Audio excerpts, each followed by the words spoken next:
afternoon, everyone. My name is Penaloza, and one thing you should know about me is that I've always wanted to give a TED Talk. That's because people who give TED Talks are seen as smart and definitely not useless members of society. However, the problem is I've always been too lazy to give a talk. But to watch a talk, that part was easy. I've watched all sorts of TED Talks about the most important topics, ranging from how procrastinators' brains work, or to how to sound smart in your TED Talk. I may or may not have watched those yesterday, but that's besides the point. Having watched many TED Talks, I noticed that the best TED Talk and the best speakers always use colorful diagrams, lots of hand motions, change their tone, and quote credible sources to illustrate their point. So today, I'll be talking about laziness and procrastination. So learning from all the great TED Talk speakers, I decided to quote my grandma. According to my grandma, lazy people are useless. So as I lay on my couch eating chips and scrolling Instagram, I ask myself, are you useless? Some may say that my grandma's statement is bigoted, but she came from a time where efficiency and productivity were a means of survival. Success meant being efficient, but lazy people generally don't accomplish very much. They are therefore, by definition, inefficient, right? Well, I found that lazy people, including myself, are actually some of the most efficient people you'll know. That is because we have systems that allow us to get the most amount of work done in the least amount of time, and I have Bill Gates to back me up. When hiring someone to do a hard task, Bill Gates famously would hire a lazy person instead of a hardworking, very organized person, because that lazy person will find an easy way to do it. So take that, Grandma. For me, as I faced the various challenges of being a high schooler, whether that was choosing what to wear, finding the derivative of an equation with so many letters that it became a sentence, or studying for AP test after AP test, I found my own easy way. Let's take this very TED Talk for an example. About 5 months ago, I was selected to speak at SAS TEDx. As any lazy person would, I put the TEDx for some time later. Right at that moment, I activated my lazy person system that got me through the entirety of high school, which was procrastination. Just 2 months ago, I got a message from the TED team asking for the very first draft of this TED Talk. A bit panicked, I opened my laptop and made one click to YouTube. I surveyed the homepage and said to myself, I'll just do the TED Talk later. After one harmless cat video, I said to myself, you're him. You've left physics labs and investment pitches to the last second and still done pretty well for yourself. So you deserve to watch just one more video.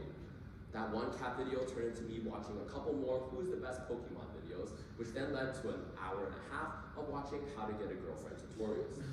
I shamelessly deleted my search history right after and thought my grandmother must be really disappointed in me. But then in a blur, I was 2 weeks away from this talk. However, seeing that I stand before you today, I got the job done, didn't I? I indeed did have a TED Talk to present.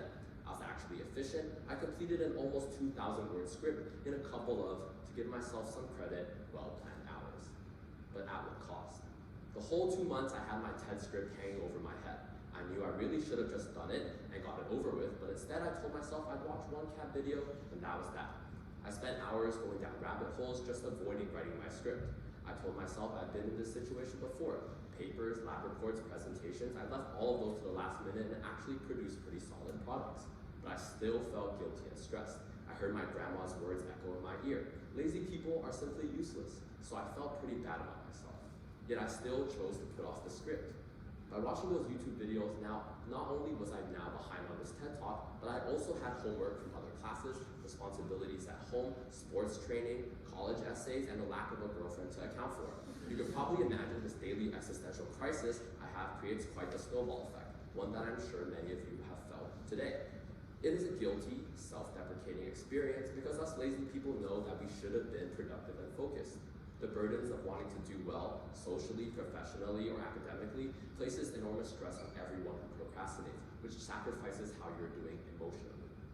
Procrastination occurs when we put things, often important and consequential tasks, off for later, even though we know doing so would have negative consequences. So why do we do it? Why do we put these tasks off when we know it's creating more stress for us? Seeing how I procrastinate, speaking to school counselors and other psychiatrists, and researching for myself, I synthesized that most people procrastinate from a deep-seated fear. The fear of simply not being good enough. In a culture where every other week, 17-year-olds are on the path to cure cancer, where some savvy data scientist comes up with a revolutionary AI model that makes my homework really, really easy, a lot of people, including myself, feel an internal tugging, a tugging pressure generated by a deluge of questions. Why aren't you on a path to revolutionize the world? Or why aren't you getting a 4.0 at school? Or why aren't you getting that promotion that your colleague Jeff got last month? These questions confront each one of us when we need to do something important. But in a society where personal meaning is often found in tangible, large-scale success, any level of failure threatens identity itself. And hence, when these questions stare us right at the face, that threatens our sense of self. The amygdala, a component in our brains responsible for processing threats, is alarmed. It then sends off signals to the rest of the brain to trigger a flight or fright reaction that often overpowers our prefrontal cortex, or our part of the brain responsible for being responsible. This causes us to make the highly irresponsible choice to procrastinate. Now, in the 21st century, where the entirety of the known universe is known to man, from ASMR food videos to the breakdowns of the physics of black holes, is available with one click on our phones, procrastination has become the easiest thing to do. One click and we escape from our insecurities. Isn't that just great? But furthermore, in the past, our laziness and procrastination hadn't really impacted my end product. Many of my projects that I left to the last minute ended up solid more or less. So like Bill Gates' quote suggests, lazy people often find clever ways to get hard things done. So us lazy people, we don't really feel the consequences of procrastination. At least we don't feel them immediately. Research shows that over time, our procrastination wins, productivity declines, and our mental health loses. According to the US Center for Disease Control, in COVID 2021, 42% of students felt persistently sad or hopeless, 37% of students experienced poor mental health, and 22% seriously considered attempting suicide. And those are just the numbers that they're willing to report. The real numbers are probably much worse and much more staggering. These alarming trends reported by the CDC are inextricably linked to the increased rates of procrastination, as our laziness often contributes to mountains of work, responsibility, and consequences to pile up, causing stress and even other more severe mental health issues. So I guess grandma was right, sort of. Lazy people aren't really useless, but we definitely could work on a few things, one of which are our habits. In the 21st century, the one thing we do not live without is the internet. Just as easily as it can teach you important knowledge, connect you with friends across the world, the internet also makes being lazy really, really easy. In my previous example, I procrastinated through my laptop on YouTube. If you think about your own life, you probably feel pretty guilty about how much you're on Instagram or how much you're on WeChat. And at this present moment, you may or may not be going through mental health struggles, but I encourage you all just to be mindful with your internet usage. Seeing that mental health is extremely linked to your usage habits, we can therefore interpret the data that suggests that the internet and its addictive technologies reinforce negative behaviors such as reliance on instant gratification and constant comparison for millions worldwide, which for teens can mean up to 2 times of an increase in the probability of being diagnosed for depression. So given how dire the situation is, the world has already acted on this alarming mental health decline. Social media giants have been served with lawsuits by the governments of Pennsylvania's Bucks County, California's San Mateo County, Maryland's Howard County, and Tennessee's Clarksville, Montgomery County for their role in teenagers and adults becoming severely addicted to social media and video games, which damages mental health, promotes negative self-image, and declines productivity.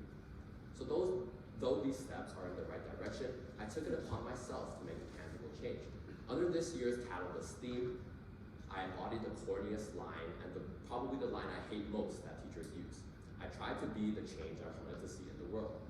I realized that most of us are aware that we're procrastinating, but we don't have a tool to hold ourselves steady when faced with those fears of failure that undermine our sense of self. So after 2 years of tinkering, designing, pitching various ideas to business mentors, and of course being very, very lazy, I created ZenZone. ZenZone is an anti-procrastination app that catalyzes productivity and sustainable mental health by blocking out online distractors. Being a serial procrastinator myself, I designed this app through the mind of a procrastinator. A lot of the times, the tasks we procrastinate doing can actually be done successfully if we split them up into smaller, more digestible steps. That fear of failure is often too great to overcome because we view the high level of performance we expect from ourselves when doing our tasks in its entirety. This is why ZenZone aims to guide users to use the scientifically optimal 30 minutes and doing smaller portions of a larger task to minimize the flight or fight reaction and help users make the responsible choice for themselves. Using social media and the internet's own addictive technologies against themselves, ZenZone also has a streaks feature, which is one of the most well-proven techniques to get people to repeatedly use an app. But instead of scrolling TikTok, ZenZone urges you to repeatedly block out distractions. Had I had ZenZone when I was supposed to prepare this TED Talk, I I would have never been able to go down that rabbit hole on YouTube that ended in a reminder that I have no charisma whatsoever. It would have saved grandma's disappointment. So looking back at that day, I realized there are clear steps ahead of me, and there's also clear steps ahead of you too. We have often berating ourselves for not completing our to-do list or not being productive enough, for not accomplishing everything that we set out to do. But remember, you are not defined by your tasks or your laziness. You are a complex, evolving being with thoughts, feelings, and aspirations. Your mental health isn't some negligible factor in a system for procrastination. Rather, it's a necessity. For me, I'll work on procrastinating less, but I'll try not to lose that lazy ingenuity because I still want to be hired by Bill Gates one day. For you all in the audience, you now have things to do, things that you should be doing now, and definitely not later. So 1, you need to extend compassion to yourself and others. 2, be mindful of your internet addiction. And 3, find what works for your productivity.